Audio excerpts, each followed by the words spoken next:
Good morning, everyone. How are you all? I hope everyone is happy. God bless you and your family. In the previous section, we saw about air.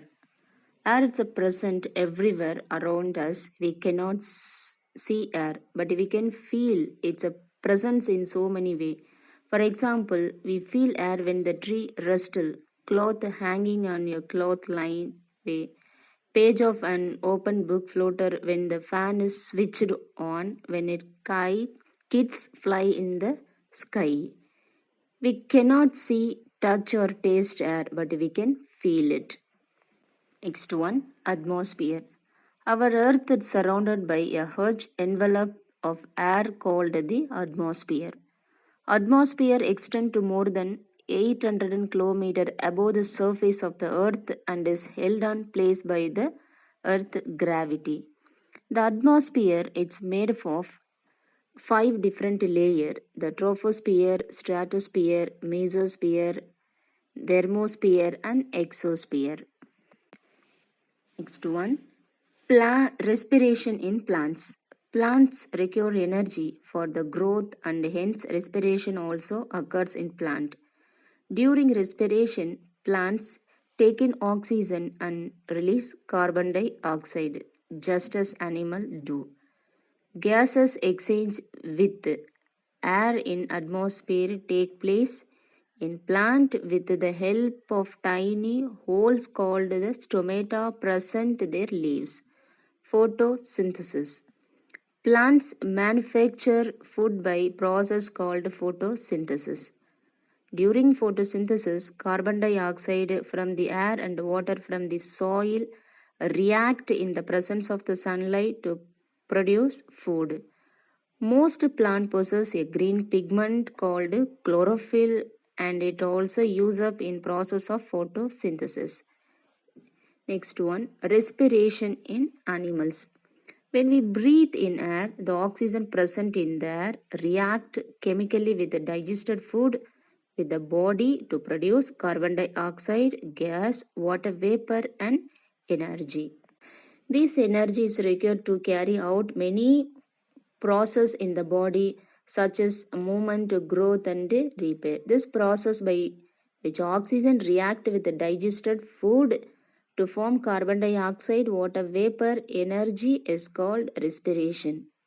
In simple term, respiration means intaking oxygen and releasing carbon dioxide. I welcome everyone back to my class. Today we are going to discuss about a new lesson, cell. Cell is the structural and fundamental unit of life. The study of the cell from its basic structure to the functions of every cell organelle is called cell biology. All organisms are made up of cells. They may be made up of single cell, unicellular, or many cell, multicellular. Mycoplasmas are the smallest known as cell. Cell are the building blocks of all living things. They provide structure to the body and convert the nutrients taken from the food into energy. Cells are complex and their components perform various functions in an organism. They are of different shapes and size, pretty much like bricks of the buildings. Our body is made up of cells of different shapes and size. Cells are the lowest level of organization in every life form, from organism to organism. The count of cell may vary. Humans have the number of cells compared to the bacteria. Classification of cell. Cells are of two types: eukaryotics, which contain a nucleus, and prokaryotics, which do not. Prokaryotics are single cell organisms, while eukaryotic can be either single celled or multicellular. Introduction to cell. The introduction to the cell began back in the year 1665 when a revolutionary observation was made by an English scientist, Robert Hooke. This observation made by him was so hard that it went on to change the basic biological theory and researches forever. So, how was the cell discovered?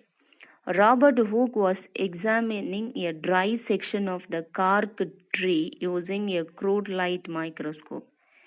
In this analysis, he observed multiple small chamber which he named the cells. Thereafter, over the next 175 years, several kind of researches were made which led to the information of the cell theory that we know today. Based on the observation, Hooke published the book named Micrographia in the year 1665. The first such theory was proposed by the German botanist Matthias Jakob and the German physiologist Theodor Schwann in 1838. This theory was formalized in the year 1858 by the German researcher Rudolf Virchow. Now move on. Cell structure and functions. Cells are important element of living. Be it human or plant or animals, every living organism is composed of cells. Naturally, if they are the structural and functional unit of living organism, there has to be something peculiar about them. Do you know what is it? What it is about cell structure and function that make them so important? Let's find out. Cell structure and functions. Every organ in our body performs a variety of different functions such as digestion, assimilation, and absorption.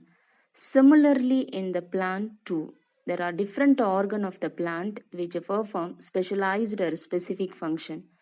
For instance, the root of the plant help in the absorption of the mineral and water. In our body and in the body of every living organism, every organ is composed of the smaller parts known as tissue. A tissue is a group of like the cell that perform a specific functions. Let's learn more about the cell structure and functions. Typically, the cell consists of the three major parts. The first one, cell membrane, and second one, cytoplasm, and third one, nucleus. Now we will going to discuss about part of the cell. First one, cell membrane. One of the most important part of the cell is the cell membrane. The cell membrane acts as the semi-permeable barrier. It allows only a few molecules occurs. It and influence the majority of the organs produce the chemical inside the cell. The primary component of the cell are cell membrane, nucleus, and cytoplasm. The nucleus and cytoplasm are enclosed within the cell membrane, that is also known as the plasma membrane. The plasma membrane is porous and allow the movement of material or substances both inside and outside. Cell membrane offers shape and rigidity to the cell.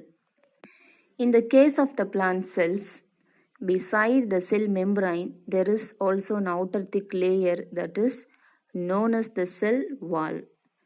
This additional layer which surrounds the cell membrane is necessary for offering the requisite protection to the plant cell. The cell of the plants need protection against the variation in temperature, high wind speed, atmospheric moisture, etc. Now move on, cytoplasm. Another important part of the cell is the cytoplasm. It is a jelly-like substance, you know the gel, that is present between the nucleus and the cell membrane. There are a number of other component or organelle of the cell that can be found in cytoplasm. These are mitochondria, Golgi bodies, ribosome, etc. Now move on nucleus. The nucleus is believed to the most important component of the living cell. It is located in the center of the cell and is usually spherical in shape. You can stain the nucleus, stain means color, nucleus, and see it clearly by using a microscope. Nucleus is separated from cytoplasm by a membrane known as the nuclear membrane. This membrane is also porous and allow the movement of material between the cytoplasm inside of the nucleus. If you have a microscope of a higher magnification, you can see a smaller spherical body found in the nucleus. This is the nucleolus. Beside the nucleus also has several thread-like structure known as chromosome. The chromosome carry gene and support in transfer or inheritance of character from the parent to the offspring. You can only see the chromosome when the cell divide.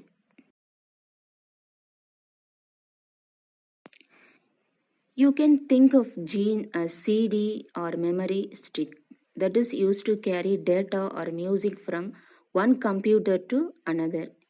In this similar fashion, genes carry genetic code that are responsible for the unique physical character of an animal or a plant.